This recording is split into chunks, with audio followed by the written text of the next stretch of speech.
In the immediate aftermath of Pearl Harbor, the United States Pacific Fleet lay broken and smoldering in the shallow waters of Hawaii. 8 battleships had been sunk or damaged. Over 2,400 Americans were dead. The most powerful naval installation in the Pacific had been gutted in under 2 hours. And into that wreckage, on the 31st of December 1941, stepped a quiet, silver-haired admiral from Fredericksburg, Texas, who would go on to rebuild, reshape, and ultimately destroy the naval power that had dealt the blow. Chester Nimitz was not a man given to dramatic gestures or battlefield theatrics. He spoke carefully and listened even more carefully. He was, by the accounts of virtually everyone who served under him, the most clear-eyed and psychologically steady commander in the Pacific War. A man who could absorb catastrophic news, process it without panic, and respond with a calculated precision that consistently caught his enemies off guard. He understood naval warfare, logistics, intelligence, and the psychology of command at a level that few officers in any navy could match. What he inherited at Pearl Harbor was a Pacific Fleet that, on paper, appeared hopelessly outmatched. What he built over the next 3.5 years was the most powerful naval force in the history of human conflict. And along the way, he made a series of decisions of such daring and brilliance that they continue to be studied in naval war colleges around the world to this day. What follows are 3 of his most legendary and decisive moves that turned the tide of the Pacific War and ultimately brought the most powerful naval empire Japan had ever constructed to its knees. Move 1. The Battle of Midway, setting a trap with nothing but intelligence, 1942. 6 months after Pearl Harbor, Japan held the strategic initiative across the entire Pacific. Her carrier fleet, the Kido Butai, was the most formidable naval strike force in the world, having already ravaged Pearl Harbor, sunk the British warships Prince of Wales and Repulse off Malaya, and conducted devastating raids as far as Ceylon in the Indian Ocean. Japanese forces had swept through the Philippines, Malaya, Singapore, the Dutch East Indies, and Burma with a speed and violence that had shattered the colonial order of the entire region. And the architect of Pearl Harbor, Admiral Isoroku Yamamoto, was not finished. In the spring of 1942, he devised an operation to draw out and destroy what remained of the American carrier fleet once and for all. His target was Midway Atoll, a tiny and strategically vital island at the northwestern extreme of the Hawaiian chain. By threatening Midway, Yamamoto calculated that the Americans would be forced to commit their remaining carriers to its defense, at which point the overwhelming superiority of the Japanese fleet would annihilate them.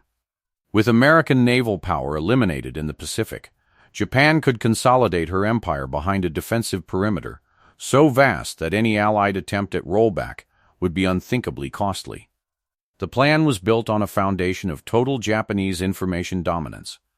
The Americans, Yamamoto assumed, would not know where he was going, when he would arrive, or in what strength until it was far too late.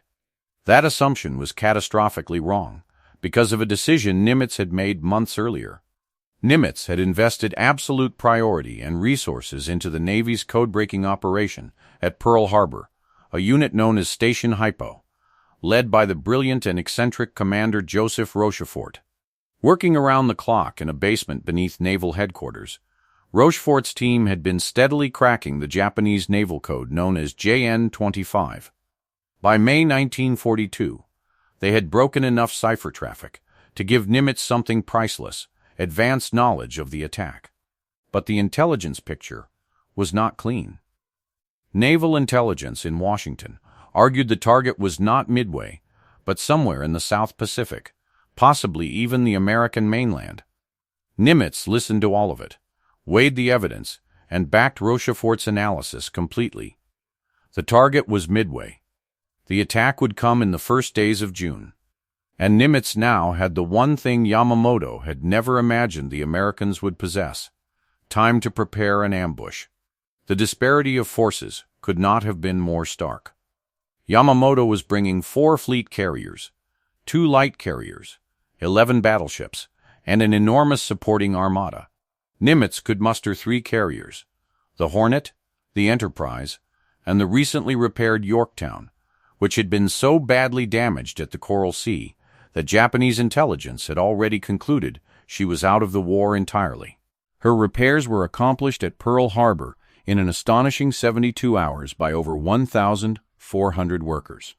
She sailed for Midway, still carrying welding crews, working below decks.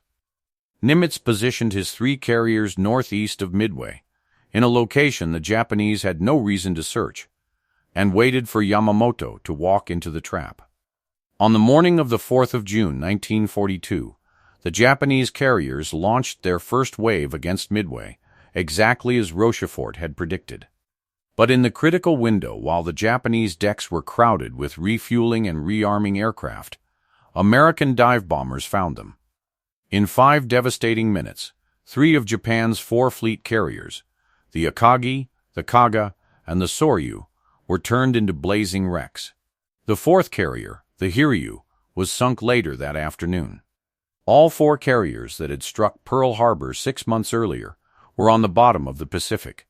Japan had lost not only the ships, but over 100 irreplaceable veteran naval aviators, and the core of her carrier air power, in a single day. Midway was the turning point of the entire Pacific War, and it had been achieved not through material superiority.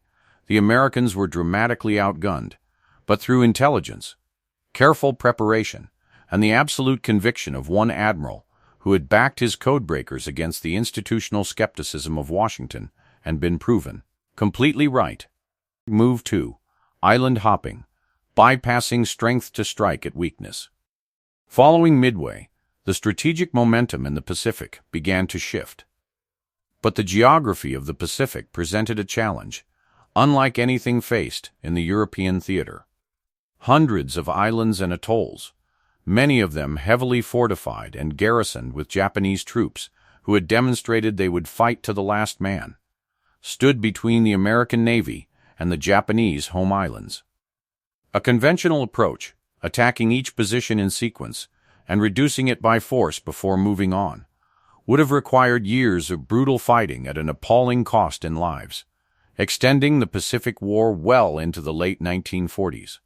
Nimitz devised a fundamentally different approach. Rather than attacking every Japanese-held position in sequence, the Allies would identify the critical nodes of Japanese strength, bypass them entirely, and strike deep into the gaps, severing the supply lines that kept isolated garrisons alive and combat effective. The logic was elegant and ruthless. A Japanese garrison on a heavily fortified island, cut off from resupply by American naval and air superiority, was not a threat, it was a liability. Consuming food and ammunition that could no longer be replaced while contributing nothing to the overall defensive effort. As Nimitz put it, bypassed Japanese positions would wither on the vine. The most dramatic application came in 1944, when Nimitz's Central Pacific Drive bypassed the massive Japanese base at Truk Atoll, the most powerful Japanese naval installation in the Central Pacific, so heavily fortified it had earned the nickname the Gibraltar of the Pacific. American planners had initially assumed any advance would require the capture of Truk at enormous cost. Nimitz instead ordered a massive carrier airstrike that devastated Truk's air power and shipping in February 1944, and then simply went around it. The base, still garrisoned by tens of thousands of Japanese troops, was neutralized as a strategic factor without ever being directly assaulted. The same logic was applied consistently across the entire Central Pacific Drive. Heavily fortified positions at Rabaul, Cavite, and dozens of other strongholds were bypassed and left to wither, while American forces struck Tarawa, Kwajalein, Saipan, Guam, and ultimately Iwo Jima and Okinawa, the positions that actually mattered for the final approach to Japan. The Japanese defensive strategy, built around the assumption that their island fortresses would force costly attritional battles at every step, was comprehensively outmaneuvered. They had built a wall, and Nimitz had simply walked around it. Island hopping shortened the Pacific War by at minimum a year, and saved hundreds of thousands of lives on both sides. But it required something rare in military command: the intellectual confidence to leave powerful enemy forces intact in your rear, and trust that your operational logic was sound enough to render them harmless. Move 3. The submarine campaign, strangling an empire from below. Of all the strategic decisions Chester Nimitz made in the Pacific War, there is one that receives far less public attention than Midway or island hopping, yet arguably contributed more to the ultimate defeat of Japan than any single naval battle ever fought. It was conducted entirely beneath the surface of the ocean, invisible to cameras and newsreels, fought by men in steel cylinders, enduring conditions of claustrophobic danger most people cannot begin to imagine. It was the American submarine offensive against Japanese shipping, and under Nimitz's direction, it became the most decisive strategic campaign of the entire Pacific War. Japan in 1941 was one of the most resource-dependent major powers in the world. She had virtually no domestic oil production, no significant iron ore deposits, and insufficient food production to feed her population and fuel her war industries simultaneously. Everything, oil from the Dutch East Indies, rubber from Malaya, iron ore from China, had to travel by sea across thousands of miles of open ocean. Cut those supply lines, and Japan would slowly but inexorably suffocate. Nimitz understood this from the very beginning and made the unrestricted submarine warfare campaign a top strategic priority. This was not a universally popular decision. American submarines had suffered catastrophic torpedo failures in the early months of the war. Defective detonators and flawed depth settings were causing torpedoes to run too deep and fail to explode even when perfectly aimed. And there was significant institutional resistance in Washington. Nimitz cut through it, demanded accelerated development of effective torpedoes, pushed for more aggressive submarine commanders, and steadily expanded the campaign year by year. The results were staggering. American submarines sank over 1,300 Japanese merchant vessels, totaling more than 5 million tons of shipping. By 1944, Japan's merchant fleet had been reduced to a fraction of its pre-war strength. Oil deliveries from the Dutch East Indies had slowed to a trickle. Warships couldn't conduct full training exercises because fuel was too scarce to waste. Aircraft were grounded. Factories idled for want of raw materials. The physical sinews of Japan's war economy were being steadily and systematically severed. Beyond the tonnage figures, the submarine campaign had profound operational consequences. American submarines served as the eyes of the Pacific Fleet, providing Nimitz with timely intelligence on Japanese fleet movements that directly enabled several of the great carrier victories of the war. At the Battle of the Philippine Sea in June 1944, submarine contacts gave advance warning of the Japanese fleet's approach. At Leyte Gulf in October 1944, submarines struck first and critically damaged the Japanese battle fleet before it ever reached the surface engagement. American submarines also performed one of the most quietly heroic services of the entire Pacific War: the rescue of downed aviators. Positioned near Japanese-held islands during carrier strikes, they recovered hundreds of American airmen shot down over enemy waters, saving experienced pilots whose skills were as precious as any warship. By the summer of 1945, before a single atomic bomb had been dropped, Japan was already strangling. Her oil supplies were nearly exhausted. Her navy could barely sortie. Her merchant fleet was effectively destroyed.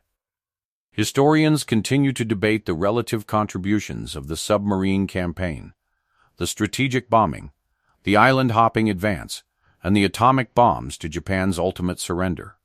But the weight of analysis consistently returns to the same conclusion: it was the submarine campaign, patiently built and relentlessly executed under Nimitz's direction, that broke the material foundation on which Japan's ability to fight depended. It was the longest, least celebrated, and most strategically decisive campaign of the Pacific War. Chester Nimitz accepted the formal surrender of Japan aboard the USS Missouri in Tokyo Bay on the 2nd of September, 1945, signing with the same quiet deliberateness that had characterized every decision he had made across 4 years of the most complex naval war in history. He was promoted to Fleet Admiral, the highest rank in the United States Navy, and went on to serve as Chief of Naval Operations before retiring to the California coast with the same absence of drama that had defined his command.